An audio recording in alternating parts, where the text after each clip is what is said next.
pocos métodos en fisioterapia que tiene tanta evidencia científica sobre lo que hacemos, porque evalúa cuál es el movimiento correcto, cuál no es el movimiento correcto, quién lo necesita, quién no lo necesita, alguien necesita movimiento o necesita posiciones. Entonces ahorita lo vamos a ver y a partir de ahí se dio cuenta y por qué tanta gente, esta es una de las razones por las que tanta gente cree que McKenzie es extensión, porque es de las cosas que más usamos y ahorita les voy a decir por qué.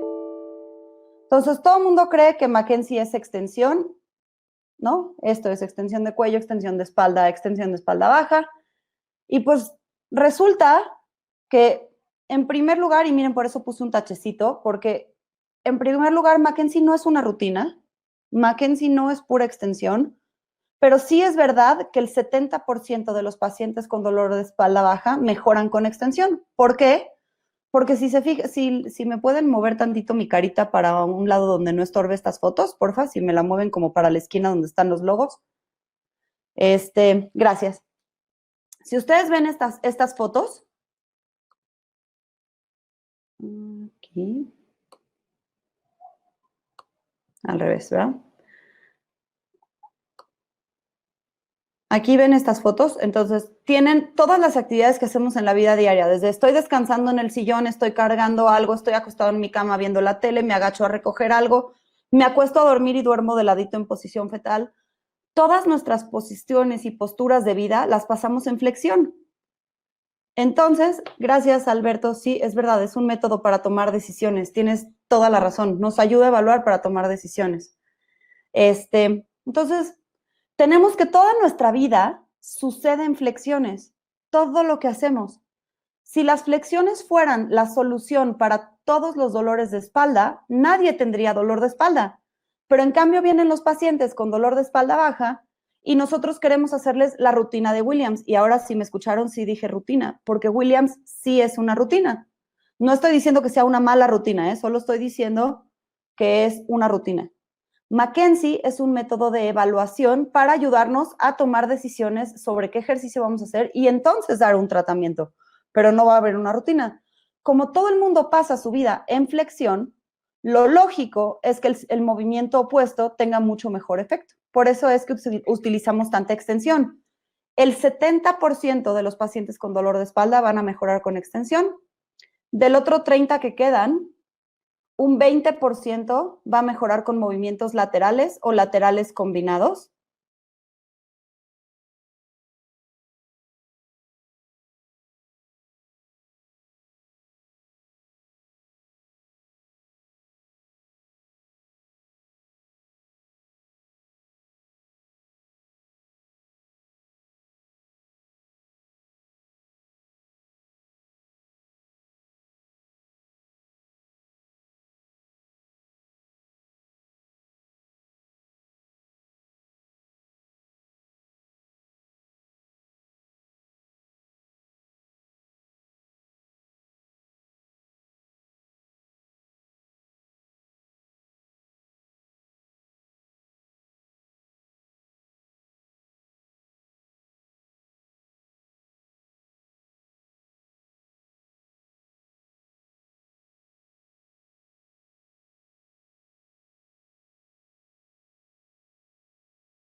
Estamos en progresiones de fuerza.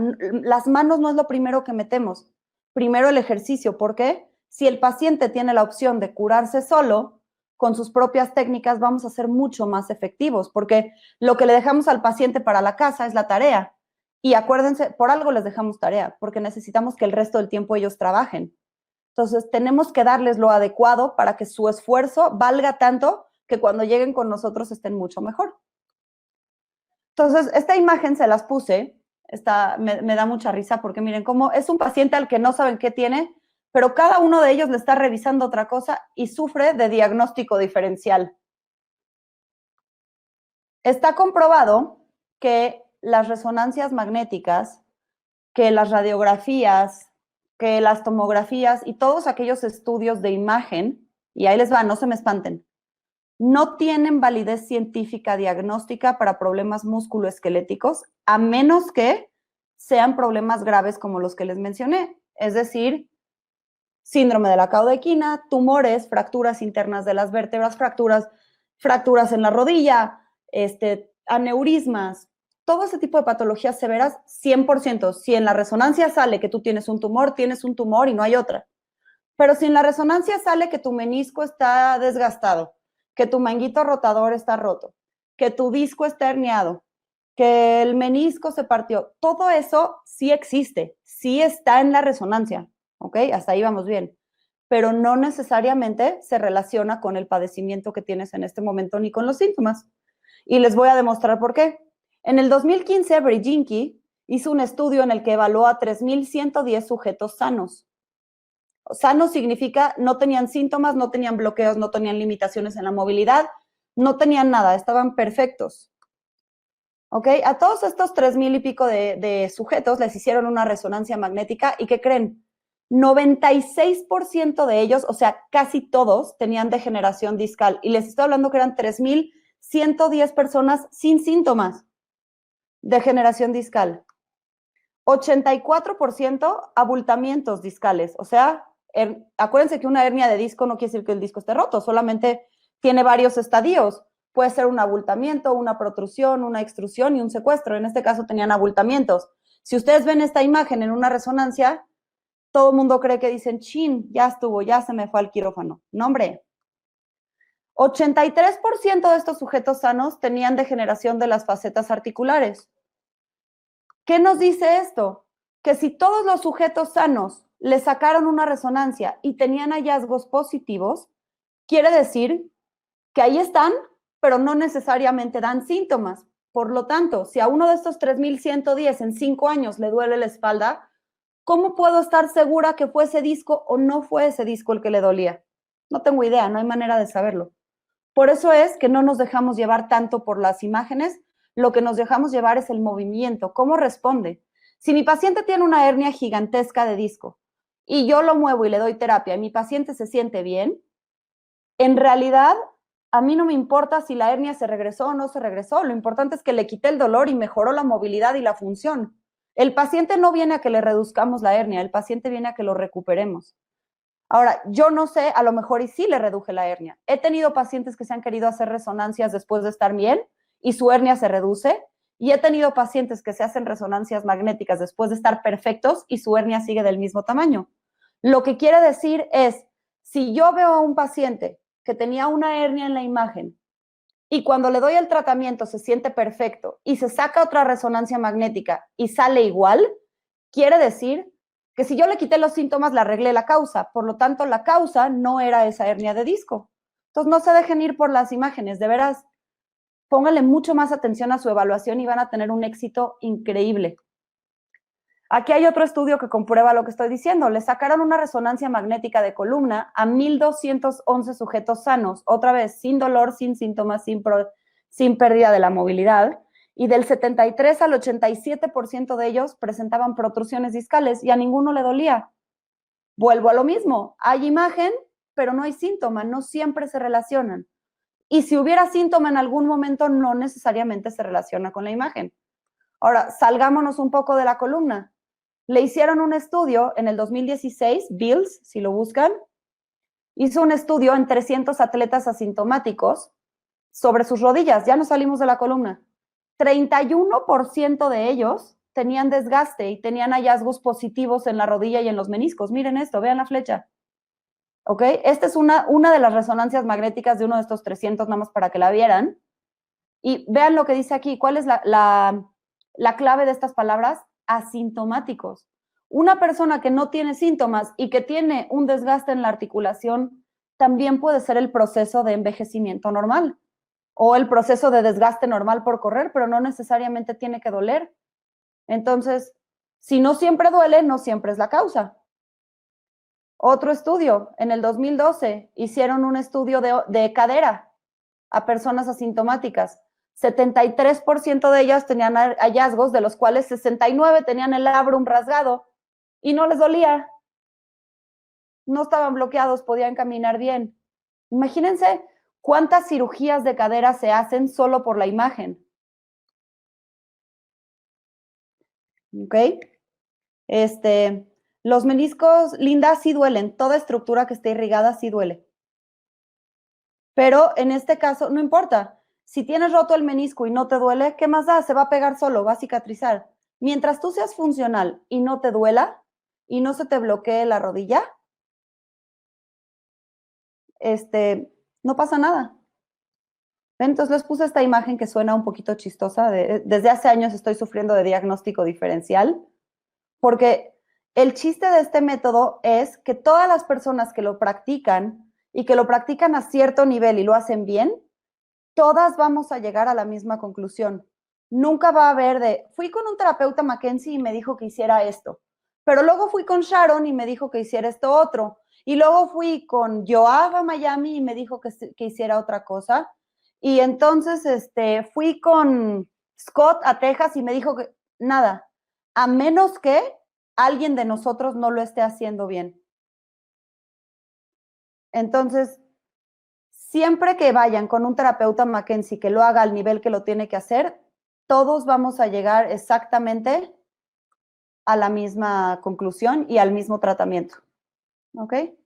Entonces, les pongo esta foto porque siempre estamos peleándonos que si el diagnóstico, que si el tratamiento. Y entonces, si viene alguien con bursitis trocantérica a mi clínica, entonces yo le pongo ultrasonido, masaje, corrientes interferenciales y calor. Pero si van a la clínica de Juan le va a poner láser, no le va a hacer masaje porque el masaje no sirve, le va a poner estiramientos y le va a poner hielo. Y si van a la clínica de Mariana le va a poner ejercicios de fortalecimiento, corrección postural y TENS, y ella a lo mejor también le pone ultrasonido. Y entonces, lo que hacemos es que o todos le damos el mismo tratamiento o nadie le da el mismo tratamiento, pero por eso no todos los diagnósticos se tienen que tratar igual, todo depende de cómo responda el paciente. No depende de lo que yo sé, sino de cómo responde a lo que estoy haciendo. Entonces, por eso nosotros tenemos el diagnóstico médico, que es bursitis trocantérica. Ese diagnóstico ya está hecho, ya lo conozco, pero no voy a decir, es bursitis trocantérica, a ver, déjame checar en mi libreta, todas las bursitis llevan ultrasonido, corrientes, ok, ya está. Lo que hago es una evaluación mecánica y lo convierto en un diagnóstico mecánico. ¿Qué es esto? Ya sé que tiene una bursitis trocantérica, ahora yo tengo que saber qué está pasando en esa cadera que le genera ese dolor en el trocánter. ¿Cómo se está moviendo? ¿Hacia dónde está atorada o no está atorada? Si está restringida, si está cicatrizada. Si tengo que ponerle fuerza o no se la tengo que poner. ¿Cómo funciona esa cadera que me está generando una bursitis trocantérica? Y de eso se trata Mackenzie. Exactamente, es escuchar. No crean que no estoy leyendo algunas y otras, no, porque tengo que pasar la presentación, pero mis amigos de Fisiolab van a tener todas sus preguntas, ¿ok? Entonces, si en algunas preguntas no crean que me los estoy saltando así nada más, a veces leo como comentarios en poquito, ¿ok? Exactamente, es escuchar el cuerpo del paciente, pero además entenderlo, y obviamente tiene un proceso. O sea, sí hay una lógica de por qué hago esto y luego si no funciona, por qué me voy a este ejercicio. Pero bueno, eso requiere un poquito más de preparación en el método, eso es todo. Entonces aquí este cuate lo que hace es empalmar el diagnóstico correcto con el tratamiento correcto. Nosotros en Mackenzie al diagnóstico es a lo que llamamos diagnóstico médico, pero en Mackenzie lo que nosotros hacemos se llama clasificación en vez de diagnóstico. La clasificación significa poner a cada quien en el lugar que le toca y ese lugar requiere este tipo de tratamiento. Entonces, ¿qué hacemos? Vamos a tener una historia clínica y una evaluación física. Nuestra historia clínica siempre va a tener una relevancia mecánica. ¿A qué me refiero? Me refiero a que si yo le pregunto a mi paciente cosas sobre su patología, no le pregunto, a ver, cuando te caíste a 56 años, ¿te pegaste en la cadera? Sí. Ok, entonces yo creo que tu dolor del trocánter que apareció 56 años después viene por tu caída. Eso es probablemente muy improbable. Si a alguien le empieza a doler algo hace 2 semanas, no es culpa de la caída de hace 56 años. Lo que hago es preguntarle, no le pregunto si fuma, si toma, qué religión es, a qué escuela pertenece. Fumar y tomar sí a veces cuando veo que es alguien que no tiene una muy buena salud. Se nota, ¿no? Cuando un paciente no tiene una muy buena salud física y alguien que huele mucho cigarro, cosas así, porque bueno, el cigarro puede tener desgaste en los huesos, entonces podemos provocar osteoporosis y hay cosas manuales que no podemos hacer en gente con fragilidad ósea. Pero si mi paciente toma 3 veces a la semana o toma social con sus amigos o toma diario, no me hace diferencia en cómo mueve su cadera a menos que se caiga en la borrachera. Entonces, lo que yo necesito saber es cuándo empezó, ¿por qué cuándo? No es lo mismo un problema agudo que un problema más crónico. No es lo mismo con qué vigorosidad lo voy a tratar a un agudo que con qué vigorosidad voy a tratar un problema crónico. Tampoco es lo mismo si acaba de suceder en qué estado está o que si ya lleva tiempo a lo mejor ya cicatrizó y ya hay adherencias y sigue siendo una bursitis trocantérica o un manguito rotador inflamado o un dolor de espalda baja o una rodilla. Entonces yo necesito saber cuánto tiempo lleva, en dónde está el dolor, porque no todo dolor que está en un lugar viene de ese lugar y hay implicaciones clínicas en el diagnóstico y en el pronóstico si el dolor cambia de lugar, sobre todo si hablamos de problemas de columna como lumbalgia o lumbociatalgia. Todos los dolores de lumbalgia, esto se los voy a decir de una vez, porque esto es un buen tip para todas sus terapias. Si ustedes tienen un paciente con lumbalgia o lumbociatalgia o con cervicalgia o cervicobraquialgia, que se corre hacia un lado y ustedes les dan terapia y el dolor se quita de lado y se va recorriendo cada vez más al centro de la columna, su paciente tiene un excelente pronóstico. A ese fenómeno se le llama centralización. Todo dolor irradiado que vaya caminando de regreso hacia la columna, hacia el centro de la columna, o sea, centraliza, tiene científicamente comprobado 95% de probabilidades de quedar perfecto, aunque le duela más. La centralización a veces duele más, pero se va a quitar. Si sus pacientes centralizan el dolor, no importa lo que hagan, aunque les duela, síganlo haciendo, lo están haciendo muy bien. ¿Ok? Pregunto también la relevancia mecánica, ¿con qué movimientos mejora? ¿Con qué movimientos empeora? ¿Con qué posiciones mejora? ¿Con qué posiciones empeora? ¿Mejora más con movimiento o con posiciones sostenidas? ¿Empeora más con movimiento o con posiciones sostenidas? Porque yo tengo que darle una interpretación a lo que me dice. Si a mí mi paciente de dolor de espalda me dice, me siento mucho peor cuando estoy sentado, mi columna está en flexión cuando estoy sentada. Quiere decir que la flexión a lo mejor me está empeorando. Si a mí me dice mi paciente, me duele más mi columna cuando estoy caminando, uno, probablemente es la extensión lo que le está empeorando, probablemente ya venía de estar flexionado y ahora la extensión lo pellizca, y probablemente sea el movimiento lo que le genera el dolor. Por eso les digo que esto tiene un proceso de aprendizaje, pero lo que sí les puedo decir es que sabiendo de biomecánica de las articulaciones, ustedes pueden entender qué está pasando cuando al paciente le duele. Eso es lo más importante. Si mi paciente ya tomó terapia antes, ¿qué le hicieron? Y si le sirvió o no le sirvió. Y no me refiero al ultrasonido y eso, porque eso, pues puedo usarlo. Pero ¿cómo decido qué ejercicio usar si no sé qué le hicieron antes, no?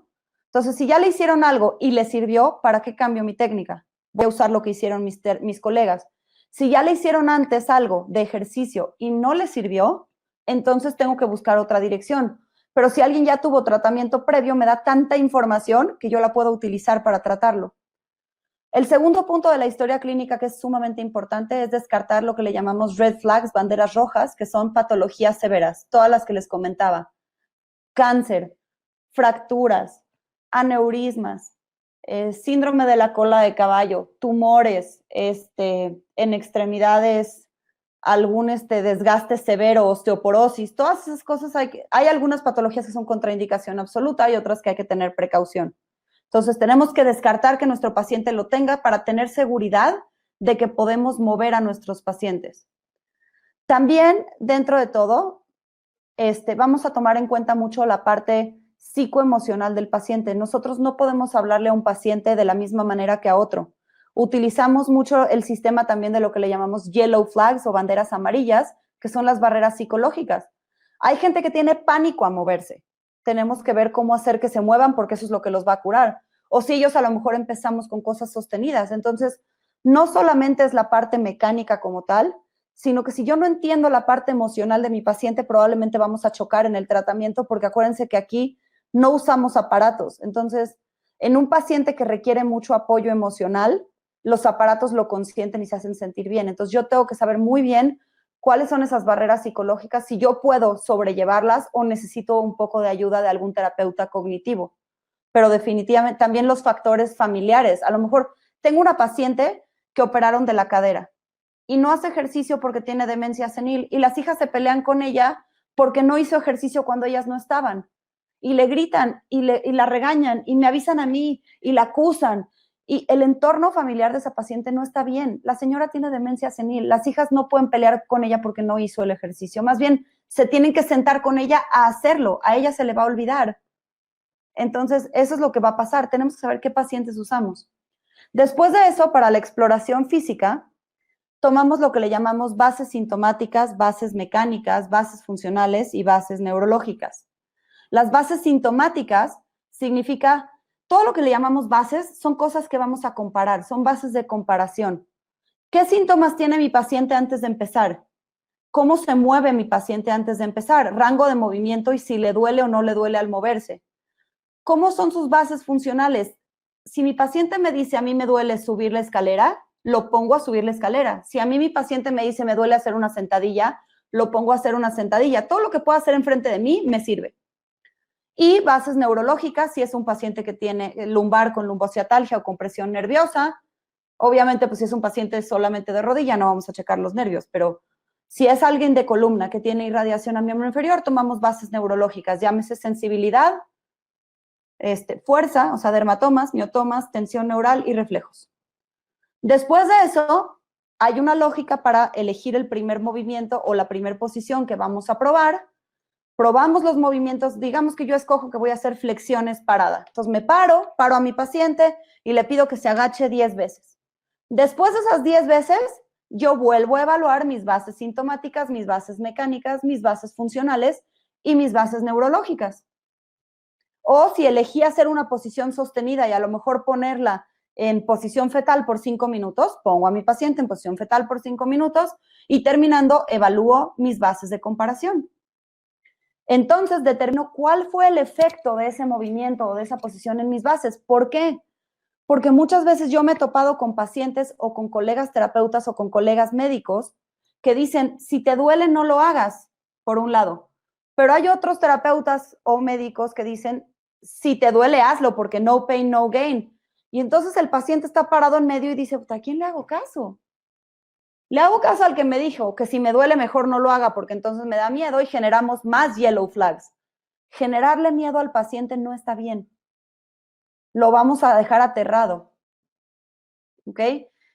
Y por el otro lado, si le digo no pain, no gain, y a lo mejor es algo que no debería doler, lo puedo dañar. Entonces tengo que saber cuándo sí y cuándo no al dolor. ¿Ok? Entonces, el efecto es lo más importante. Si a mi paciente le duele hacer unos movimientos, no lo paren, dejen que lo haga. Si mientras más hace, mejor está, estamos haciendo un buen ejercicio aunque le duela. Si mientras más hace, le duele más, cada vez peor y notablemente más, no que antes me dolía 2, ahora me duele 2.5, ahora me duele 2.56, eso no cuenta, antes me dolía 2, ahora me duele 4, ahora me duele 6, ahora me duele 7, ahora me duele 9, estás empeorando, estamos produciendo un cambio progresivo hacia mal. Pero si mi paciente siempre le duele exactamente igual con cada repetición, me espero a terminar. Y cuando termine, veo, ok, ya terminamos. ¿Estás mejor? ¿Estás peor? ¿O estás igual? Y si yo estoy mejor, tengo que estar notablemente mejor. Es decir, no, antes tenía 6 y ahora tengo 5.8. No, así como no me adjudico el empeoramiento de 5 a 5.2, tampoco me adjudico la mejoría. Si antes me dolía 5 y ahora me duele 3, por lo menos 2 puntos en la escala es que mejoré. Si antes me duele 5 y ahora me duele 7, estoy peor. Y entonces, ¿cómo sé si me lo quedo o no? Y si dices, híjole, terminé y estoy peor, me duele 7, denle chance. Si ese 7 se queda ahí por más de 10 minutos, cancelo el ejercicio. Ese ejercicio le hizo mal a mi paciente. lo empeoró y mantuvo el empeoramiento. Si ese dolor de 7 estuvo ahí por 2 minutos y se le quitó, puedo seguir haciéndolo. Es como un semáforo. Luz roja, me freno. Luz amarilla, vuelvo a probar. O le meto más presión. Luz verde, me adelanto. Creo que me están pidiendo un poco que repita las bases. Bases sintomáticas son los síntomas: dolor, adormecimiento, hormigueo, piquetes, debilidad. Perdón, debilidad no. Bases mecánicas. Las bases mecánicas son rango de movimiento, si le duele o no le duele moverse, si le duele durante el rango, al principio del rango o al final del rango. Fuerza también es base mecánica. Luego, bases funcionales. Las bases funcionales son todas aquellas actividades que mi paciente me dice que en su vida diaria le duele. Y las bases neurológicas son todas aquellas que requieren pues, la prueba de un nervio, es decir, pruebas de tensión neural, por ejemplo, en la pierna sería la prueba de la SEG o prueba de straight leg raise o de la pierna estirada, prueba del slump, todas esas pruebas para el nervio. Reflejos osteotendinosos, sensibilidad por dermatomas y miotomas. La escala que utilizamos para evaluar el dolor es la misma que todo el mundo, del 0 al 10. ¿Ok? Una vez que tenemos el efecto de ese movimiento, de esa posición en mis bases, entonces yo ya tengo en dónde cae de mi clasificación y qué tratamiento le voy a poner. Si mis movimientos repetidos o mis posiciones me dieron una luz verde, pues ya tengo el tratamiento. Si me dieron una luz roja, tengo que seguir evaluando a ver si encuentro la verde. Si mi paciente es candidato a ser verde o entra dentro de ese 5% que les decía que no va a mejorar con terapia. McKenzie, antes que ser un método de tratamiento, es un método de evaluación. Y acuérdense, siempre me preguntan en todas las pláticas que doy, oye, mira, tengo un paciente que le duele la espalda con una hernia de disco L4, L5. Tengo un paciente con un dolor de rodilla tal. Tengo un paciente con una espondilolistesis. Todos, ¿es candidato a McKenzie? Si tu paciente es candidato a ser evaluado, es candidato a McKenzie. Ya que lo evalúe, te puedo decir si es candidato al tratamiento. Pero a la evaluación, si es candidato a una evaluación, todos son candidatos a McKenzie. Y por eso les digo que McKenzie y Williams no son ni cercanamente lo opuesto. Williams es una rutina de ejercicios de flexión. ¿Cuándo se usan? No sabemos. McKenzie es un método de evaluación en donde va a decidir cuándo sí usamos flexión. O sea, si quiero usar Williams, ok, pero tiene que ser en un paciente que necesita flexiones. ¿Cuándo voy a usar extensión? ¿Cuándo voy a usar movimientos puramente laterales? ¿O cuándo voy a mezclar cosas en el plano sagital con el plano lateral? Y le dejo a mi paciente su programa de casa. El ejercicio que le fue el que más le mejoró sus bases sintomáticas, mecánicas, funcionales y neurológicas, ese es el ejercicio que va a hacer, ni uno más, ni uno menos. Ese solo, hay gente que dice, pero ¿cómo? ¿Solo un ejercicio? Solo uno, no hay ningún problema. Lo que queremos es el efectivo, no 25, porque además lo va a tener que hacer muchas veces al día. Y cuando les dejamos rutinas a los pacientes de 50 ejercicios, la primera semana lo van a hacer. Pero cuando les decimos 3 veces al día que les toma 1 hora, los pacientes no tienen tiempo. Pero un ejercicio de 10 repeticiones varias veces al día son 10 segundos, por aquí, por allá. Entonces pueden hacer el ejercicio. Sí se puede decir que lo valoraste con McKenzie y le aplicaste Williams, pero no, porque McKenzie también usa flexiones. Entonces, ¿quién dice que las flexiones de columna son exclusivas de Williams?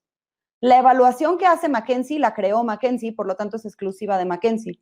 Pero utilizar flexiones, la flexión de columna se llama flexión de columna, no se llama Williams. Williams hizo una rutina de extensión. Si lo que quieres es decir en tu expediente qué rutina utilizaste o qué ejercicios utilizaste, sí puedes decir que evaluaste con McKenzie, que mejora con flexiones y que el tratamiento que usaste fue la rutina de Williams. Pero no puedes decir que evaluaste con McKenzie y trataste con Williams, porque McKenzie también hace flexiones. Entonces, ¿qué pasa con la columna? Lo que hablábamos hace un rato y por qué mejora tanta gente con extensión. Si se fijan, cuando alguien hace flexiones, y vean la imagen del lado izquierdo donde se está agachando mi paciente. Las vértebras, los cuerpos vertebrales giran hacia adelante haciendo presión en el disco. Y la presión, si todos ven, la empujan hacia atrás. El espacio posterior de las vértebras se abre, o sea, una vértebra se separa de la otra en la parte posterior. ¿Ok? Y el disco se va para atrás. En esta parte de atrás está el canal medular y los nervios. No hay nervios adelante de las vértebras. Por lo tanto, cuando un paciente flexiona la columna, lo que está haciendo es protruir el disco hacia atrás. Ahora, no estoy diciendo que esté mal, los discos se tienen que mover. Biomecánicamente, cuando yo me muevo para adelante, el disco va para atrás. Cuando yo me muevo para atrás, el disco va para adelante. Siempre, eso es lo que pasa en la biomecánica natural. Pero si yo vivo toda la vida agachada y encorvada, toda la vida estoy empujando ese disco para atrás. Llega un momento en que empuja tanto al anillo del disco que empiezan a haber fisuras y es por eso que el núcleo empieza a migrar hacia atrás y se le llama hernia de disco, pero casi todas las hernias de disco son posterolaterales. Por eso es que tanta gente mejora con extensión. Esa es la razón por la que usamos tanta. Porque si se fijan, ¿cuánta gente vive en extensiones empujando los discos para adelante? Casi nadie. Pero, ¿cuál es lo que pasa sintomáticamente y por qué nos asustamos, aunque no deberíamos?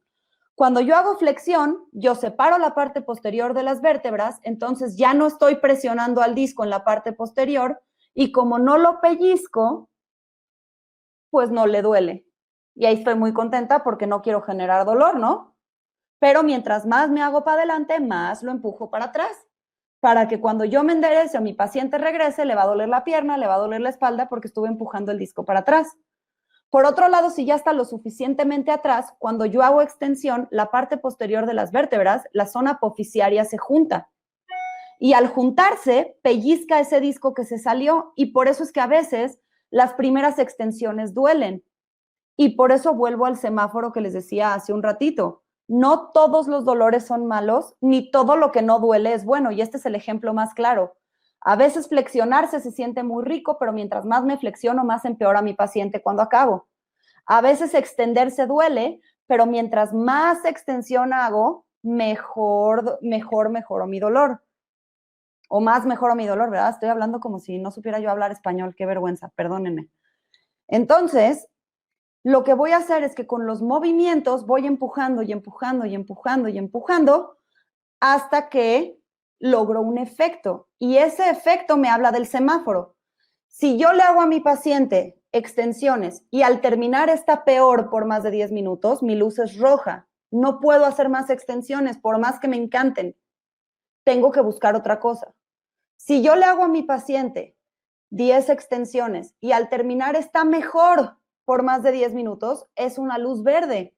Tengo que seguir. Si a mí me dicen, es que mi paciente tiene hiperlordosis, ¿le puedo hacer extensiones? Me vale lo que tenga. Yo voy a probar.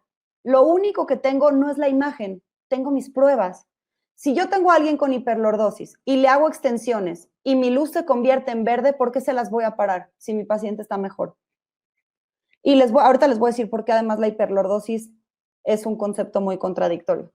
Pero si yo hago 10 extensiones y mi paciente ni mejora ni empeora, es una luz amarilla. Yo no sé si puedo avanzar o puedo frenar. Métanle más duro hasta que se convierta en verde o en rojo, no pasa nada. Si se convierte en rojo ya tenemos información, no lo puedo hacer. Si se convierte en verde ya tengo información, sí lo puedo hacer. Pero si se queda en amarillo, mi paciente nunca va a mejorar y lo voy a perder.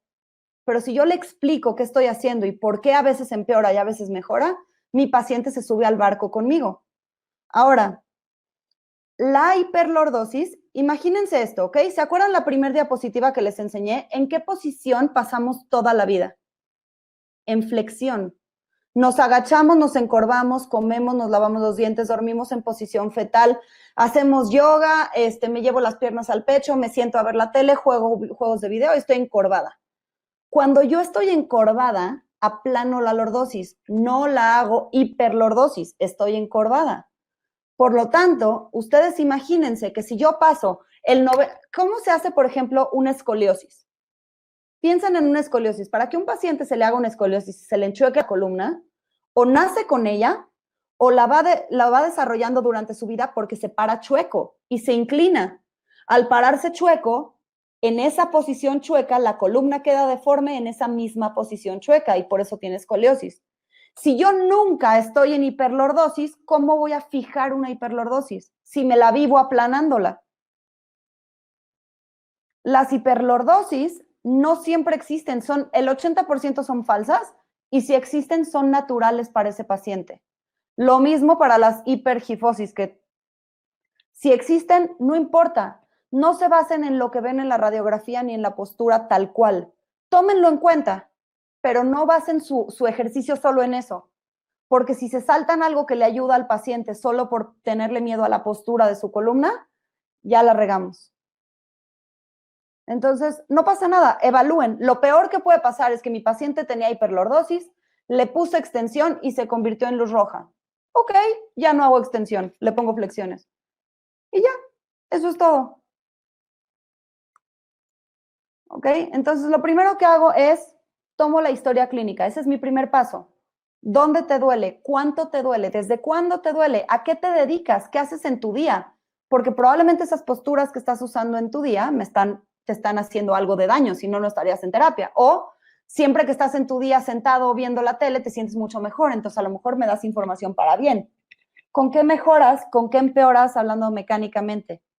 ¿Tus síntomas se van hacia algún otro lado o solo están ahí? ¿Tienes alguna patología severa? Y tiene sus preguntas. La historia clínica de Mackenzie es una historia, tiene solamente 2 páginas. De un lado es historia y del otro lado es exploración física. No necesitamos más. Después de hacer una buena historia clínica, yo tengo que tener una hipótesis de 4 cosas. La primera, localización. Con localización no significa en dónde le duele, sino de dónde viene ese dolor. Si a mí me duele toda la pierna, a lo mejor viene de la columna, pero me duele toda la pierna. La localización es columna. ¿Quién es el que origina ese dolor? Número 2, la clasificación. ¿En qué clasificación la clasificación Mackenzie tiene 3 síndromes mecánicos o síndromes de Mackenzie en los que clasificamos? Entonces, depende en qué síndrome entren, es cuál es el tratamiento. Por eso quiero saber de dónde viene, qué síndrome tiene, en qué dirección lo voy a mover y con cuánta fuerza. Y por la fuerza me refiero a cuánta presión le voy a poner. Si mi paciente es muy agudo, no le voy a poner un chorro de ejercicios fuertísimos hasta el final del rango y a correr, ni le voy a poner ligas de peso para la rodilla. Pero si mi paciente ya tiene 5 años con el dolor y pues ahí está establecido, a lo mejor necesito ser más vigorosa y ponerle más presión a ese ejercicio para que mi paciente reaccione. Y esto se aplica a cualquier parte del cuerpo humano. En el cuello podemos usar extensiones, flexiones y rotaciones y flexiones laterales. En la columna torácica podemos usar flexiones, extensiones, rotaciones. En la columna lumbar podemos usar flexiones, extensiones y no voy a decir rotaciones y antes de que salten usamos más flexiones laterales porque las rotaciones vienen más de la columna torácica, biomecánicamente hablando, y de la columna cervical. La columna lumbar casi no rota, por eso es que no las usamos tanto. Eso es todo, pero sí las usamos. En la rodilla podemos usar flexión, podemos usar extensión, podemos usar flexión parada, sentada, con carga, sin carga, con liga, sin liga. En la cadera podemos usar flexión, extensión, abducción, aducción, rotación interna, rotación externa, combinarlas.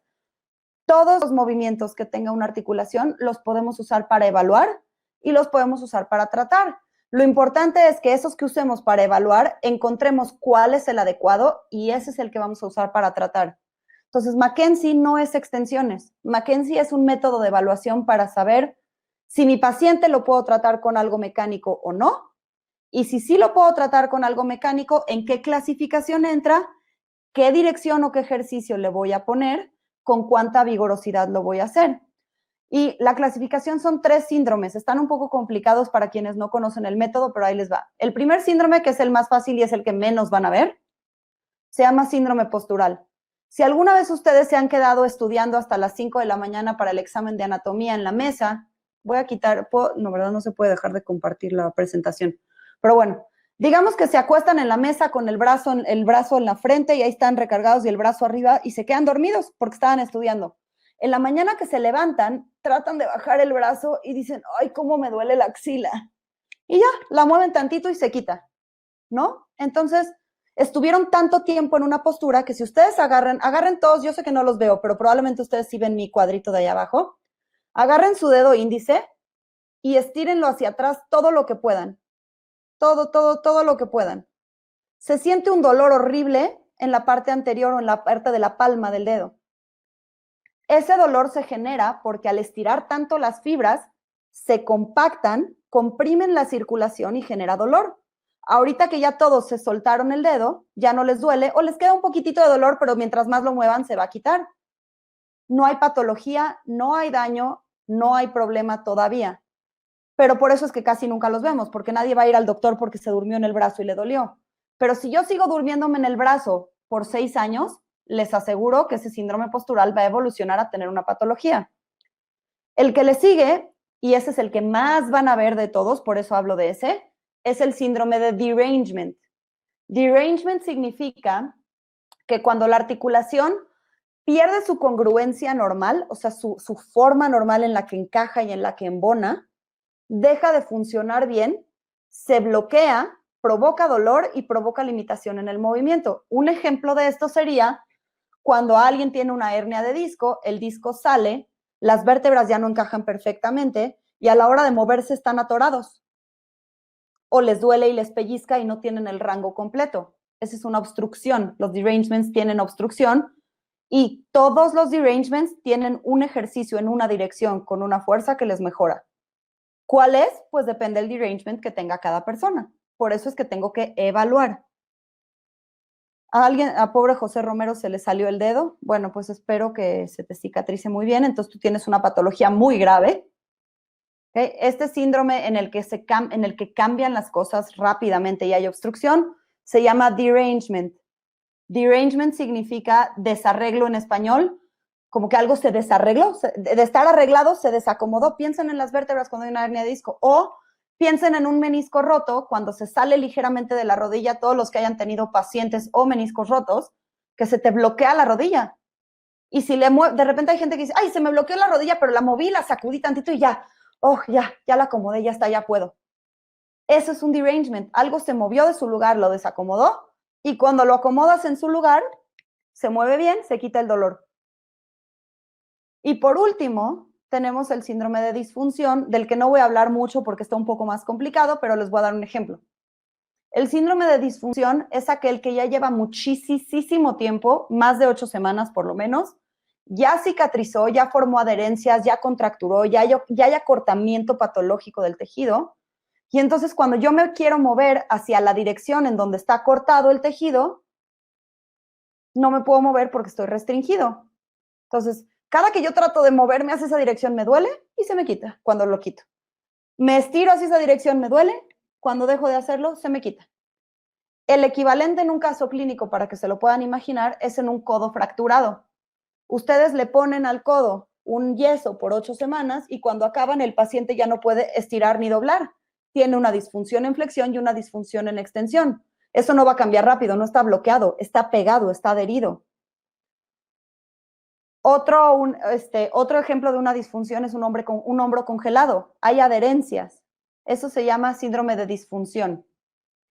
El primer síndrome que dije es el síndrome postural, donde están tanto tiempo en una postura que duele, pero no hay patología. Y el más importante, que es el que más van a ver, se llama derangement, que es que hay una pérdida de congruencia articular o un desajuste articular o un desacomodo articular. Y no necesariamente es una luxación, puede ser mínimo. Acuérdense, lo que les digo, una hernia de disco ya no está manteniendo la congruencia de la articulación. Las vértebras no están luxadas, pero hay algo ahí que se movió de su lugar. ¿Ok? Entonces yo hago movimientos repetidos, me voy a la exploración física y vean estas fotos. Puedo hacer flexión acostado, flexión parado, extensión acostado. Y estoy hablando de la columna, pero Mackenzie lo puedo utilizar en cualquier articulación del cuerpo humano. Cadera, rodilla, hombro, articulación temporomandibular, cuello, columna torácica. Mientras sea articulación, yo la puedo evaluar con Mackenzie y decidir si es candidato a tratamiento mecánico o no. Y todas las articulaciones se dividen en los mismos síndromes. Después de mi exploración física, yo tengo que corroborar la hipótesis que había hecho en mi historia clínica sobre si la localización, el problema viene de donde yo dije, si está en la clasificación correcta, si estoy usando la dirección correcta y si estoy utilizando la fuerza correcta.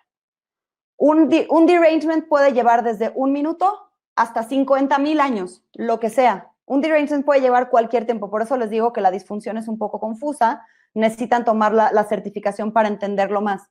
Pero se basa no solo, acuérdense, es como un pastel. Si yo hago un pastel y yo pongo harina, huevos y azúcar, ustedes no saben de qué es mi pastel, todos saben que es un pastel. Para que sea un pastel de vainilla, yo le tengo que poner vainilla. Para que sea un pastel de fresa, yo le tengo que poner fresa. Para que sea un pastel de chocolate, yo le tengo que poner chocolate. Lo mismo pasa con estos dos síndromes. Si mi paciente lleva 20 años con dolor, yo no sé si es una disfunción o un derangement hasta que no los muevo. Las disfunciones, piensen en el codo. Por más que hagan 10 veces extensión o flexión, el codo que estuvo fracturado no va a cambiar su rango de movimiento en 10 repeticiones. Esa es una disfunción. Pero si yo a un derangement de 20 años lo muevo, ¿va a mejorar o va a empeorar? Cambian igual de rápido para bien que para mal. Entonces, una patología que produce cambios rápidos, y por rápidos puede ser desde 10 repeticiones hasta las primeras 24 horas, es un derangement. ¿Ok? Entonces, por medio de la historia clínica y por medio de mi exploración física, voy a determinar si mi paciente es candidato al tratamiento mecánico. Y tratamiento mecánico significa si existen movimientos o posturas o técnicas manuales o presiones o fuerzas con liga, sin liga, algo mecánico, algo que involucre movimiento o posición que le ayuden o no le ayuden. Hay gente con la que vamos a ver cambio en 10 repeticiones. Hay gente que tenemos que mandar a su casa a hacer un ejercicio por 24 horas y en 24 horas cambian. Ningún derangement tarda más de 24 horas en cambiar. Y escuchen, ojo, estoy diciendo cambiar, no dije mejorar. Porque si le puse el ejercicio incorrecto, mi paciente va a cambiar para mal. Si le puse el ejercicio correcto, mi paciente va a cambiar para bien. Pero un derangement puede pasar desde 10 segundos hasta puede pasar desde 24 horas para producir un cambio. ¿Ok? Después de la historia de los movimientos repetidos, yo voy a clasificar a mis pacientes en los subgrupos. Ya tengo mi clasificación. Si es un derangement, puede ser anterior, si mejora con flexión, posterior, si mejora con extensión, eso es en columna. Posterolateral, si mejora con extensión y algo lateral. Anterolateral, si mejora con flexión y rotación. En las extremidades solamente se le llama derangement de rodilla que mejora con flexión. Derangement de cadera que mejora con rotación externa. No se les da nombre de la dirección. Por último, bueno, no por último, pero todos los problemas mecánicos, o sea, más bien, todos los problemas musculoesqueléticos, de todos ellos, el 85 a 90% son candidatos a tratamiento mecánico. Son mecánicos, o sea, con movimiento o con posturas podemos producir algo. De ese 85 a 90%, el síndrome postural solo son del 1 al 2%, por eso les digo que no lo van a ver. El síndrome de disfunción es del 4 al 19%, por eso tampoco me importa que se angustien por entender qué es, porque solamente son bien poquitos. Del 78 al 90% de estos problemas mecánicos van a ser derangements, por lo tanto, 78 al 90% de todos los problemas musculoesqueléticos van a ser para ustedes y tienen una dirección que los va a mejorar, con una fuerza que los va a mejorar y una dirección o varias que los van a empeorar. Entonces, aguas. Y digo aguas sin afán de que se asusten. Empeoren gente, no pasa nada. Porque si lo empeoran, ya saben qué es lo que no tienen que hacer. Es como cuando alguien dice, todos los dolores de espalda mejoran nadando. ¿Saben cuántos pacientes tengo que nadan y se quedan atorados en la alberca? Cantidad. Y luego dicen, todos los dolores de espalda empeoran corriendo. ¿Saben cuántos pacientes tengo que mejoran cuando corren? También muchos. Todas las rodillas necesitan hacer bicicleta. ¿Saben cuántos pacientes empeoran con la bicicleta en la rodilla?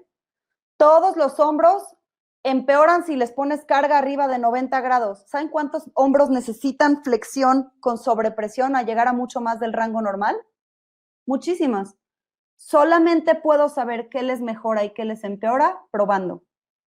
Y del otro 10% que falta de los problemas musculoesqueléticos entran en la categoría de otros.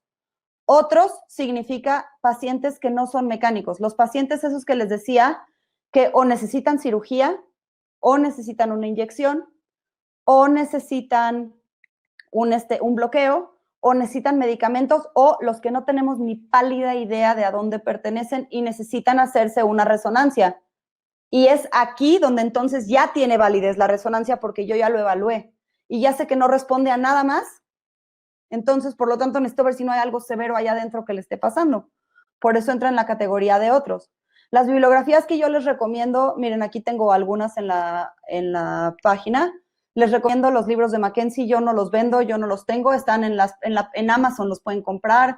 los pueden comprar en OPTP y demás, ¿no? Pero bueno, son los libros, eso es lo que les recomiendo. Y busquen artículos científicos. McKinsey tiene cantidad de artículos científicos que lo avalan. Busquen McKinsey en extremidades, busquen McKinsey en columna lumbar, busquen McKinsey en columna cervical. Hay cantidad. Y si me buscan en mis redes sociales como Sharon Finkelbrand y me escriben, yo les puedo mandar algunos artículos con mucho gusto. ¿Ok? Entonces, esto es lo que les decía. El síndrome postural son muy poquitos. El derangement son la mayoría. La disfunción es el que le sigue y los que entran en la categoría de otros también es un pequeño porcentaje. McKinsey se puede utilizar tanto en columna como extremidades. No es solo para columna lumbar, ni es solo extensión. Cualquier problema musculoesquelético, ya sea dolor lumbar o lumbociatalgia, podemos evaluarlo con McKinsey. Cualquier problema de rodilla, de tobillo, de cadera, de hombro, podemos evaluarlo con McKinsey. Ya que lo evalúe, determino si es candidato al tratamiento o no, pero todo problema musculoesquelético que no tenga situaciones que de inicio yo sepa que son quirúrgicas, como si se fracturó la tibia, pues no, ¿verdad? No lo voy a estar moviendo, lo voy a mandar al quirófano o que le pongan un yeso. Pero si mi paciente tiene dolor de lo que sea, musculoesquelético, es candidato a mi evaluación y ya decidiré de acuerdo a la evaluación si es candidato al tratamiento o no. Un punto muy importante que usamos es la educación. Educar a mi paciente. ¿Cómo lo voy a educar? ¿Cuándo tiene que doler? ¿Cuándo no tiene que doler? ¿Qué problema tienes? ¿Qué está pasando? ¿Por qué tienes esa bursitis trocantérica? ¿O por qué te duele tanto la espalda? ¿Qué posturas tienes que evitar? ¿Qué posturas tienes que fomentar? ¿Por qué tienes que hacer tantas veces al día tu ejercicio? ¿Cuál es la razón por la que yo te estoy pidiendo que lo hagas? Mi paciente tiene que subirse al barco conmigo porque si mi paciente no hace la tarea, no vamos a mejorar nunca. Si el paciente, el método McKinsey puede usarse en cualquier persona de cualquier edad. La evaluación siempre se puede hacer. Hay gente que se puede mover menos, hay gente que se puede mover más. No importa. Yo no puedo hacer que nadie haga más de lo que puede hacer. ¿Estamos de acuerdo? Si yo tengo un viejito que casi no se mueve, a lo mejor lo muevo yo. A lo mejor le pido a su enfermera que lo mueva.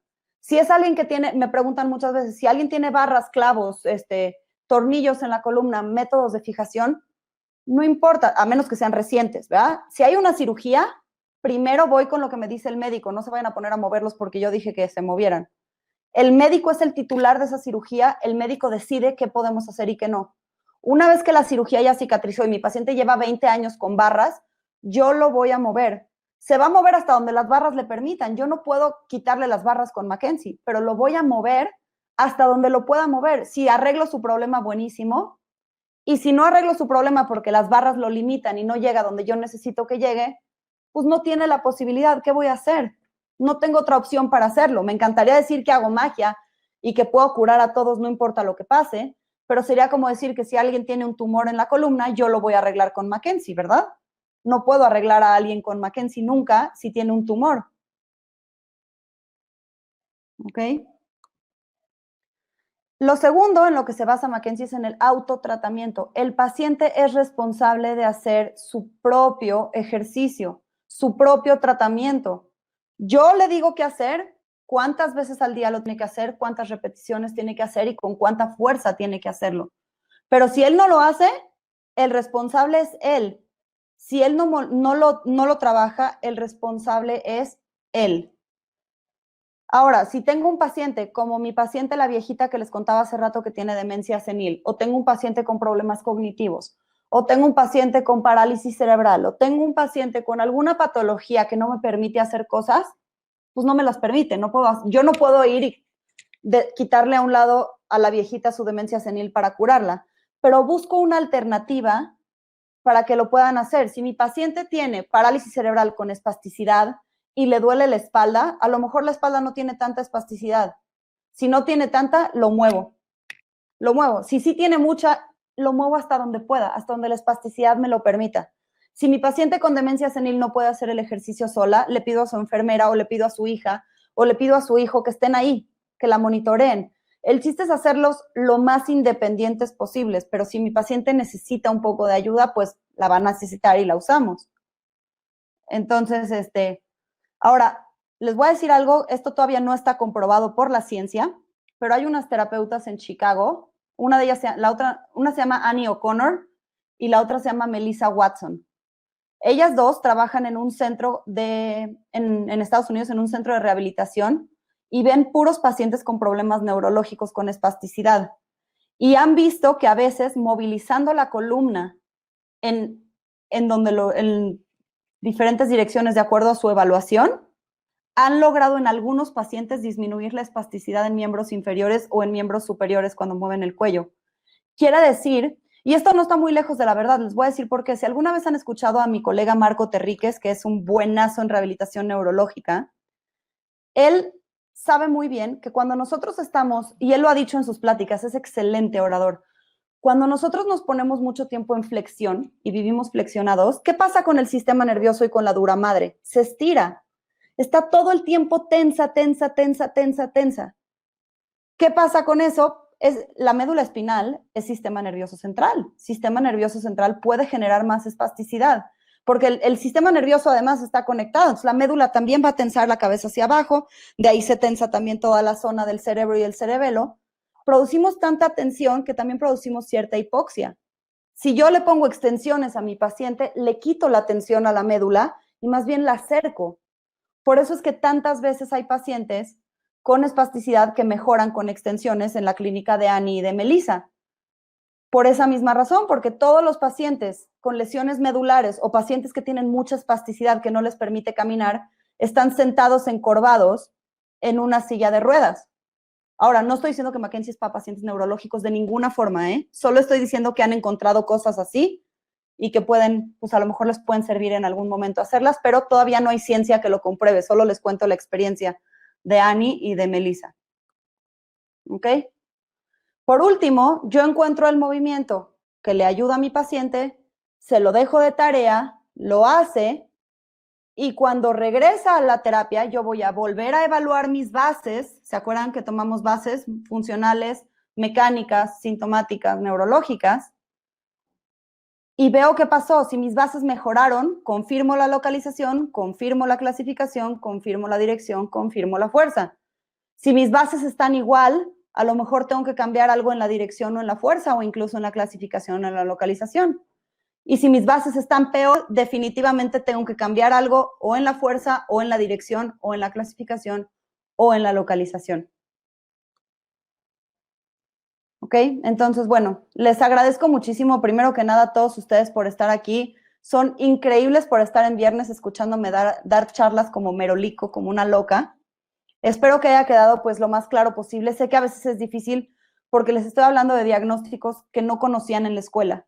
Les estoy hablando de un derangement que nunca nadie ha visto, porque todos conocen los diagnósticos médicos, pero no conocen los diagnósticos de Mackenzie. Y eso es porque a veces en la escuela pues no nos dan la información correcta, ¿no? Nos enseñan que solamente es para columna lumbar y extensiones, y está muy lejos de la verdad. Pero los invito, este es mi nombre completo, Sharon Finkelbrand, así estoy en mis redes sociales. Soy la representante oficial de Mackenzie en México, organizo todos los cursos. Si se quieren certificar, escriban a este mail, por favor. También soy cofundadora de Fisis Acortando Distancias. Denos like en la página de Método Mackenzie México en Facebook y en Instagram. Ahí estamos, ahí van a tener toda la información. Estamos como Método Mackenzie México. Denos like en Facebook y en Instagram, por favor, para que se enteren de todo. Manden un mail a mackenziemexico.mdt@yahoo.com si están interesados en la certificación. Y bueno, antes que nada, quiero agradecer de nuevo a todos ustedes por estar aquí, a Physiolab Academy, a Yaces por haberme invitado, por darme este espacio para hablar un poquito de lo que yo hago. Y recordarles que se inscriban a COFIR, octubre del 15 al 17, no dejen de ir en Guadalajara. Hay ponentes de todos lados del mundo y además se ponen de lo más divertido. No se lo pierdan y les agradezco mucho. Entonces voy a esperar ahora a que me manden las preguntas para poder leerlas. Me imagino que muchas de las que hicieron las contesté porque estuve volteando a ver, pero aquí voy a leer un poquito. Bien. ¿Quién me... Ok, entonces aquí tengo algunas. Tengo de Ariela Asclar, ¿cómo hacen la evaluación de la tensión neural? Utilizamos las pruebas comunes como la prueba de straight leg raise, el paciente se acuesta boca arriba y con la rodilla completamente estirada y el pie en dorsiflexión hace flexión de cadera. Se llama straight leg raise o prueba de la SEC. También hacemos la prueba de slump, por ejemplo, en miembro inferior. Y en miembro superior existen las pruebas de evaluación de tensión nerviosa. No sé cómo dejar de compartir esto para que me vean tantito. Ok, slides. Stop presentation. Ok, ya me ven. Sí me ven todos, ¿verdad? Ok, espero que sí. Las pruebas de tensión para miembro superior, si todos ustedes agarran sus dedos, pónganlos así como si fueran círculos. Ahora, peguen sus dedos índices al ojo, giren sus manos hacia atrás hasta que hagan una máscara. Esta es la prueba de tensión para el nervio cubital. Esta es la que todos hacemos y hay gente que no llega o que le duele el brazo. Es muy divertida para los niños.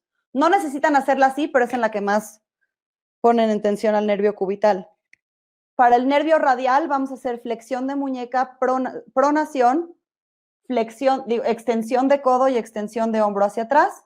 Y para el nervio mediano es la típica que me tapo las orejas y voy estirando y estirando y estirando y estirando hasta que quedo hombro deprimido, flexión de hombro, extensión de codo, supinación de antebrazo y flexión de muñeca. Y esto a mucha gente le genera dolor en el nervio mediano o adormecimiento en los dedos. Esas son las pruebas para miembro superior. Y las de miembro inferior son las de la SEC y las de slump. Okay. De Dayanara Álvarez, ¿el método Mackenzie se puede utilizar en estadios agudos y crónicos? Sí, perfectamente. Lo importante es que hagas una evaluación precisa y un interrogatorio sumamente específico para que tú sepas en dónde está el paciente y qué tanto lo puedes irritar. De esa manera puedes saber si lo puedes mover mucho, si lo puedes mover poco y tienes que evaluar. Si mi paciente es candidato a que lo evalúe, hay gente que, por ejemplo, hay gente que tiene dolores de espalda tan agudos que solo los puedo acostar boca abajo o boca arriba. Eso también es una prueba mecánica. Estar acostado es una posición. Si estoy boca abajo se forma la lordosis, si estoy boca arriba se aplana la lordosis. Estoy haciendo tratamiento mecánico con posturas sostenidas. Entonces, a veces un paciente agudo necesita sostener más o mover a medio rango. Un paciente más crónico necesita a lo mejor un poco más de vigor. Luego, Fernanda Michelle Almeida dice, ¿funciona en la minectomía cervical? Si mi paciente responde, acuérdense lo que dijimos al principio. Primero que nada, si ya le hicieron una cirugía, quiero saber en qué parte de la cirugía está, pero en qué proceso de la recuperación. Si se la acaban de hacer, lo que dije fue esto, si es una cirugía que le acaban de hacer, el médico manda. Yo no hago nada que el médico no diga y no muevo a nadie a ninguna dirección. Cuando mi paciente ya tiene 1000 años que le hicieron la laminectomía cervical, lo evalúo exactamente igual que a cualquier paciente, sin ningún problema. ¿Ok? ¿Alguna otra?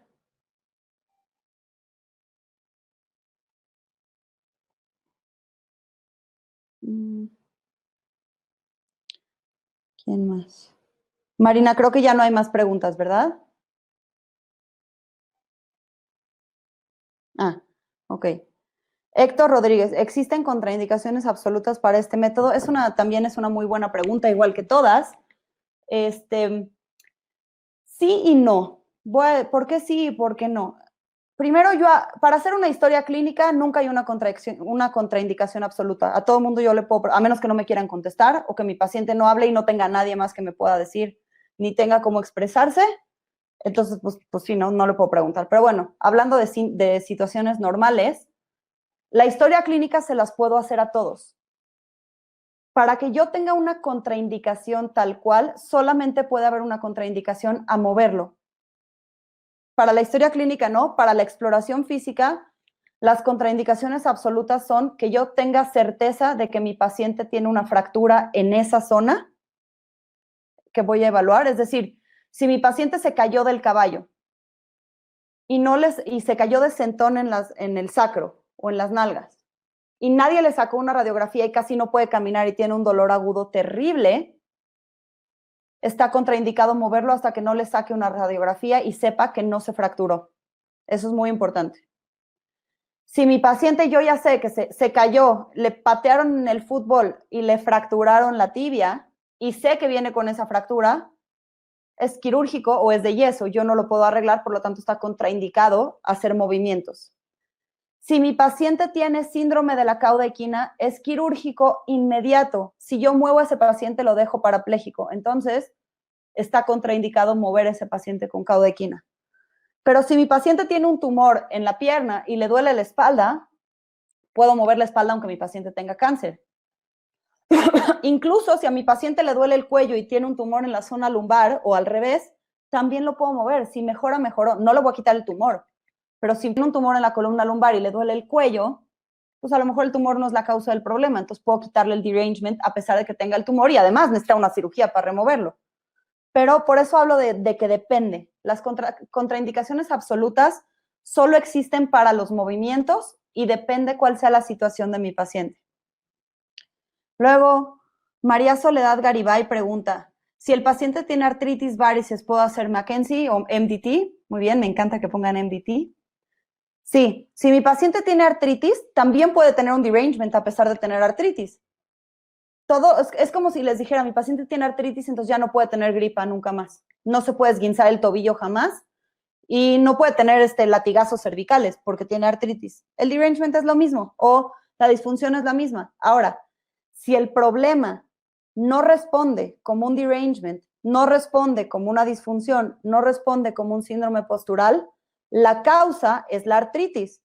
Y la artritis tiene un tratamiento mecánico también, que acuérdense, es moverlo, no con mucho vigor, no con mucha fuerza, no en etapas agudas, y mantener los rangos de movimiento y ponerle un poco de fortalecimiento para estabilizar la articulación. También es un tratamiento mecánico, pero ese es el tratamiento clásico de un paciente con artritis reumatoide. Octavio pregunta, ¿se manejan técnicas manipulaciones específicas de McKenzie? Sí, definitivamente utilizamos técnicas manuales, desde movilizaciones, sobrepresiones e incluso manipulaciones tipo de las de quiropráctico o tipo 5 en terapia manual, que son las de, a veces tronamos gente, pero no son así desde el primer día, nunca tronamos a nadie de la primera vez, ni siquiera a veces casi nunca llegamos a eso. McKenzie es un método que se basa en la progresión de fuerzas para siempre. ¿Se acuerdan del semáforo rojo que les dije para los movimientos?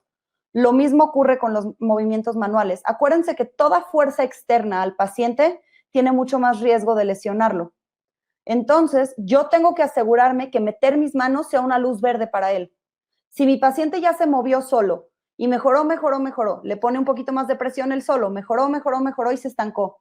Y ya no hay nada que pueda hacer solo, entonces meto mis manos con un poco de presión. Si me da luz verde, me quedo ahí. Si me da luz verde y luego se estanca, le meto más presión y más presión. Solamente puedo meter más presión cuando mi paciente mejora y se estanca. Quiere decir que iba en la dirección correcta, pero me falta más power. Entonces, sí hay técnicas manuales que utilizamos, 100%.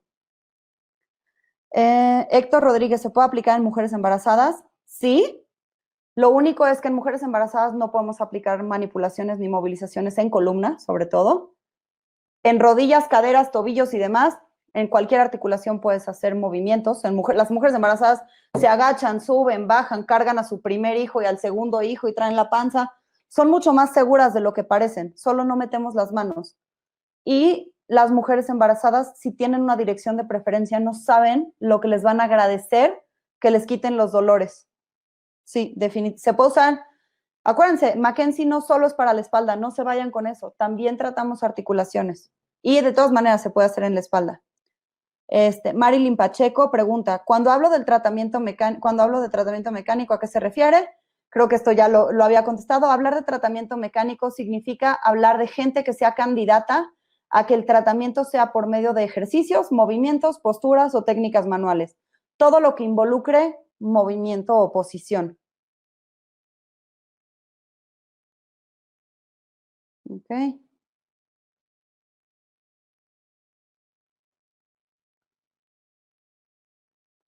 Y ya vi que ahora que estoy viendo mi WhatsApp para ver sus preguntas, también estoy viendo todas sus solicitudes de amistad en Facebook y todos sus mails a McKenzie. Muchísimas gracias. Agradezco mucho, mucho, mucho que lo hayan tomado en cuenta y que les haya gustado tanto. Aldo Andrés García pregunta, si hay hernias cervicales, ¿también puedo evaluar con extensiones? Primero tienes que determinar con qué vas a evaluar, hacia dónde está la hernia, pero 100%. Si el cuello está diseñado para hacer extensión, puedes usar extensiones. Y sigue solamente tu semáforo. Si haces extensiones y el paciente le duele, asegúrate que ese dolor cambie para bien o cambie. Acuérdate que duela no significa nada, solo significa que duele. Si a mi paciente le duele cada vez más o está peor por más de 10 minutos al terminar, está mal. Si a mi paciente le duele cada vez menos o está mejor al terminar, está bien. Si a mi paciente siempre le duele igual, no tengo ni la más pálida idea. Haz más extensiones hasta que se convierta en verde o se convierta en rojo. Ok. Gabriel Cuevas pregunta, en base al método McKenzie, ¿qué evaluaciones se pueden hacer para musculatura core? Nosotros no evaluamos musculatura core en este caso. Primero estamos trabajando dolor. Una vez que logramos eliminar el dolor, sí les recomendamos a los pacientes que fortalezcan el core. Es muy importante. Y que fortalezcan todo lo que puedan. Mientras más fuertes estén, mucha mejor condición va a tener su cuerpo humano. Pero no hacemos una evaluación para eso porque nosotros no evaluamos debilidad como tal de debilidad muscular, sino si la debilidad está generada por un derangement o por alguna compresión en un nervio. Daniela Curiel Valdés pregunta, ¿cuándo se vuelve a acomodar? Cuando se vuelve a acomodar la articulación por el movimiento para arreglarla, ¿puede provocar un daño mayor? No. Si tú encontraste una dirección de preferencia, que es la dirección que arregla al paciente, mientras más haga, mejor va a estar. Nunca lo vas a empeorar.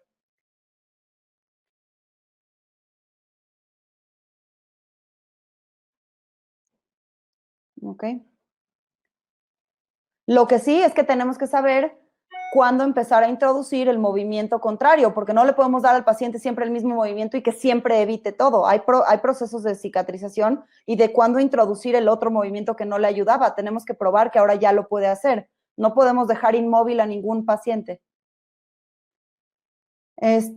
Didier Romero pregunta, ¿en qué artículos o referencias se basa usted para decir que las hiperlordosis son falsas? Son interesantes por el debate postural que existe hoy en día.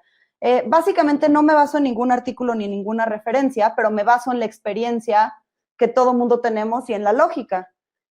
¿Cómo se forma una escoliosis? Si yo tengo mi cuello así, ¿puedo tener una desviación lateral derecha del cuello, una hiperdesviación lateral derecha del cuello? Si yo toda mi vida estoy así, ¿cómo carambas formé una hiperdesviación lateral derecha si todo el tiempo mi cabeza está hacia la izquierda? Si yo todo el tiempo estoy así, ¿cómo puedo tener una hiperextensión de cuello si todo el tiempo estoy volteando hacia abajo? La lordosis lumbar vive aplanada todos los días. Todos vivimos encorvados, flexionados, así como, así me agacho, así cargo a mi hijo. ¿Cómo voy a formar una hiperlordosis cuando todo el tiempo estoy ahí? Ahora, no estoy diciendo que todas las hiperlordosis sean falsas, ¿eh? Eso sí que no lo dije yo. Hay hiperlordosis falsas porque hay gente como yo, por ejemplo, que yo soy muy nalgona, mi sacro está muy horizontal. Entonces la gente me ve y me dice, es que tú tienes hiperlordosis. Yo tengo la columna plana, pero tengo un sacro tan horizontal que parece que tengo hiperlordosis. Entonces, existen hiperlordosis falsas. La única manera de diagnosticar una hiperlordosis es viéndola en una radiografía. Y aún así, eso es hiperlordosis ¿para quién? Hay gente que ese vive su vida normal y no le duele nada. Entonces, que tenga hiperlordosis no quiere decir que esa sea la causa del problema. A eso me refiero. No me refiero a que todas las hiperlordosis son falsas, pero sí es falso que todos los pacientes tengan hiperlordosis porque es absolutamente imposible. No puedes hacer algo hiper cuando siempre lo estás haciendo hacia el otro lado. A eso me refería con eso. Entonces, no hay una bibliografía como tal que te pueda recomendar, pero por la lógica de la vida diaria, a eso me refiero nada más, Didier. Pero me encanta que me pregunten estas cosas y que se genere un poquito de debate porque está excelente. Uno, me ponen atención, así que me encanta. Y dos, que tengan opinión propia y que puedan ustedes decir, está excelente. Yo se los baso en la lógica, pero ustedes pueden tener también otra lógica y está bien. Me encantan estas preguntas. Okay, Carla Abril Núñez pregunta, ¿qué pasa si mi paciente tiene limitación del movimiento? Lo mismo que dije hacer, depende si la limitación es por el problema o no la tiene, o no es por el problema. Si la limitación es por el problema y encuentras la dirección correcta, se va a liberar, ya va a poder moverse normal.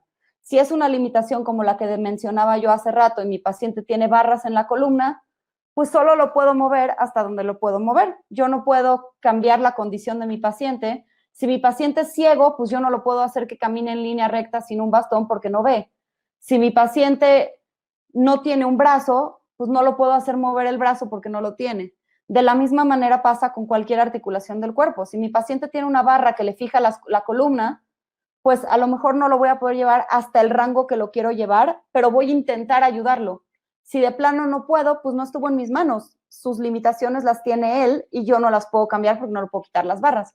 Entonces, depende, en esa pregunta tengo dos respuestas. Depende, si es por el problema, lo voy a arreglar casi siempre, si es un derangement, si cabe dentro de los pacientes que entran en un tratamiento mecánico.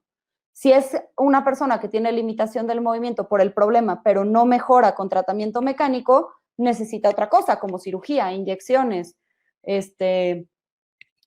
bloqueos o medicina, lo que sea. Pero si es algo que él ya tiene limitado de nacimiento, de cirugías anteriores, de cosas que yo no puedo arreglar, pues no lo puedo cambiar. Ok. Licenciado Luis Alberto Ramírez pregunta, ¿se puede aplicar en tanque terapéutico? Pues sí, sí podría, si logras llegar hasta el final del rango a lo que necesitas hacer, sí. Si es alguien que no necesita carga de peso, a lo mejor. Si es alguien que necesita movimiento general, sí. Si tienes la opción y tu paciente necesita movilizaciones y las quieres hacer en el tanque, las puedes hacer. Es como cualquier ejercicio.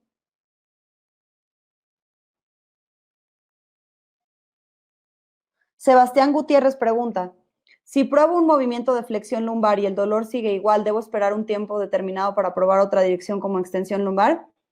Es una muy buena pregunta. Primero, si pruebas un solo movimiento o una sola repetición, no sirve de nada porque no nos da información. Necesitas, si vas a probar flexión lumbar, dale varias. Dale 10, dale 15, dale 20. Probaste 10 y mi paciente sigue igual. Híjole, ¿qué hago? ¿Lo cambio o no lo cambio? Ok, lo que sigue es, haz más. Haz más porque a veces 10, ¿se acuerdan que les dije un derangement puede cambiar en las primeras 10 repeticiones, pero puede no? Y tengo que darle 24 horas. Entonces, haz más, haz más, haz más.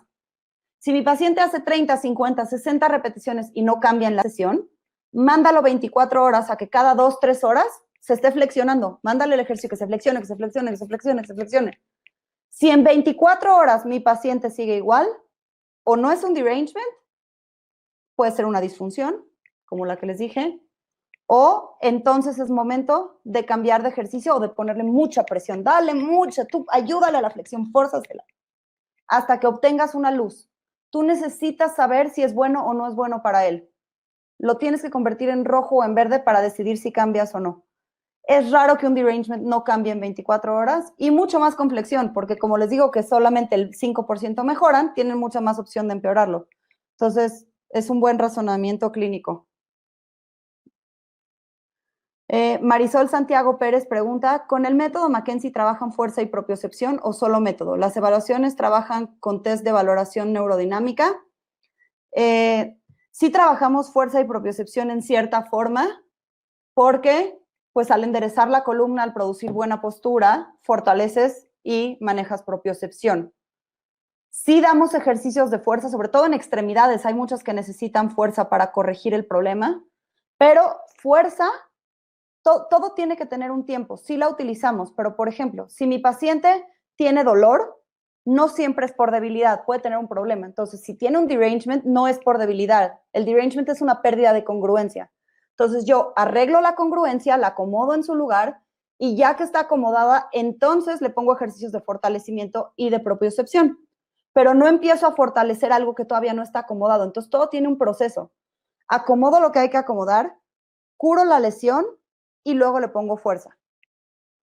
Y luego le pongo propiocepción. Pero sí lo usamos, nada más que depende en qué clasificación esté mi paciente y en qué momento del tratamiento es cuando lo vamos a usar. Las técnicas de valoración neurodinámica como tal no utilizamos ese método, pero sí utilizamos técnicas de tensión neural para valorar, pero no para tratar. No hacemos movilizaciones del nervio ni técnicas neurodinamitas. Esas no las usamos nosotros.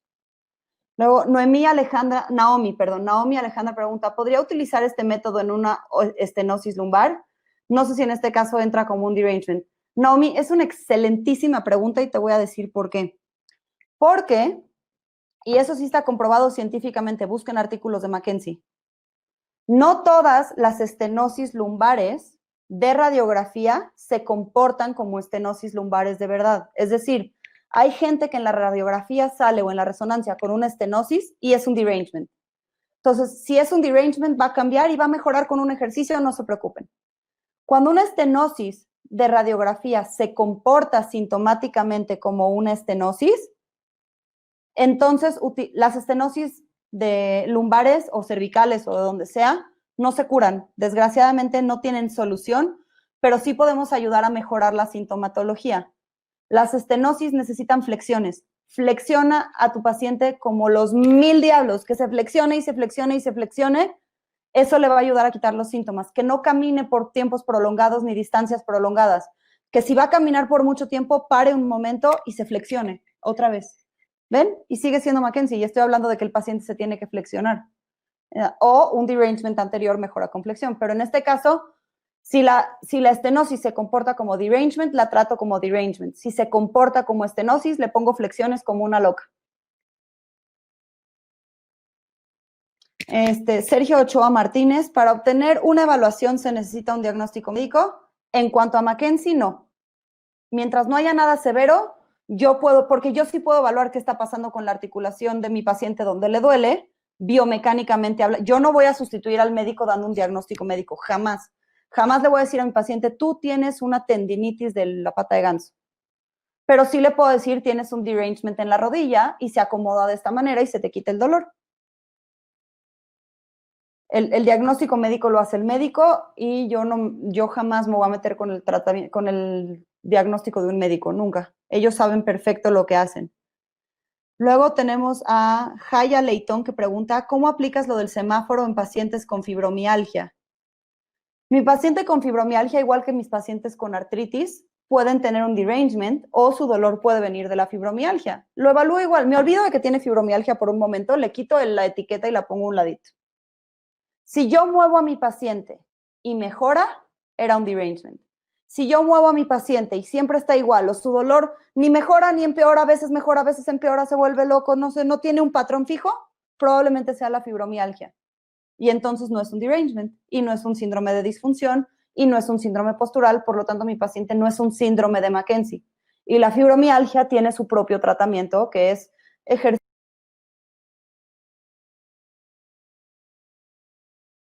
ejercicio cardiovascular, reposo parcial, calor, estiramientos. La fibromialgia como tal soporta el dolor como el de una lumbar, como el de una... Imagínense, es como si dijéramos que el paciente con fibromialgia no puede tener hernias de disco ni meniscos rotos. También pueden tenerlos, por lo tanto también puede tener un derangement. Pero si no lo es, y si no es una disfunción, y si no se comporta como un postural, la trato con un protocolo de pacientes de fibromialgia, que es el calor, el masaje, los estiramientos, ejercicio cardiovascular, que no sea muy pesado para que no se fatigue, porque muchos de los pacientes con fibromialgia tienen síndrome de fatiga crónica. Los pacientes reumáticos me encantan, hice mi servicio social en el Instituto Nacional de Nutrición, así que vi cantidades de fibromialgias.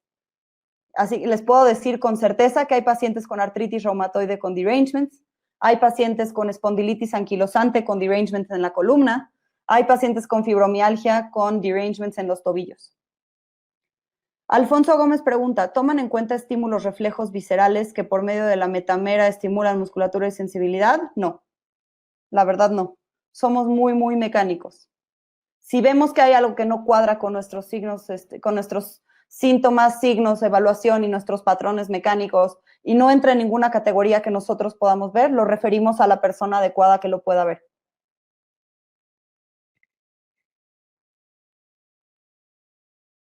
Okay. ¿Alguna más, Marina? ¿O estamos en thumbs up?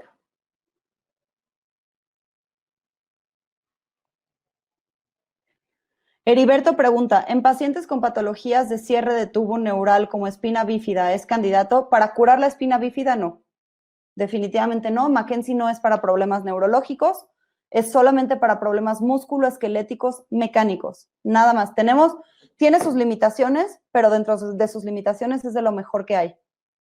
Pero piensen en cualquier tipo de dolor del cuerpo humano, del 85 al 90% son mecánicos. Ahora, si me hablas de problemas neurológicos, nosotros no podemos cerrar la espina bífida, no podemos hacer nada de eso, pero lo que les comentaba hace rato, me imagino que la pregunta es por lo de la espasticidad que comentaba de la clínica de Annie y Melissa. No hay evidencia científica que lo compruebe, pero ellas han visto que movilizando la columna a veces bajan un poco la espasticidad. Y yo creo que es por esto que decía yo de las conferencias de Marco Terríquez, que cuando ponemos tanto tiempo en tensión a la médula, generamos tanta irritación en el sistema nervioso central que se pone, ¿cómo se llama?, más espástico. Pero cuando nosotros lo acortamos, le quitamos esa tensión y entonces se relaja un poco la sintomatología. Pero ni voy a cerrar la espina bífida, ni voy a corregir las consecuencias, ni las voy a curar porque eso es neurológico, eso no es mecánico de ninguna forma. Se puede trabajar con ejercicios, pero no lo vamos a curar mecánicamente. ¿Ok? Pues creo que ya fueron todas las dudas. Les agradezco muchísimo de nuevo, o sea, y que sigamos teniendo tanta gente conectada y sigan escuchándome. De veras, millones de gracias por estar aquí. Gracias, Yaces, gracias, Fisiolab, gracias, Cofir, y gracias a ustedes por escucharme. Y pues bueno, búsquenme si quieren en mis redes sociales y ver algunos de los cursos que doy, de los talleres que estoy dando. Ahí en Facebook estoy. ¿Sale? Que tengan todos muy bonita noche. Hasta luego.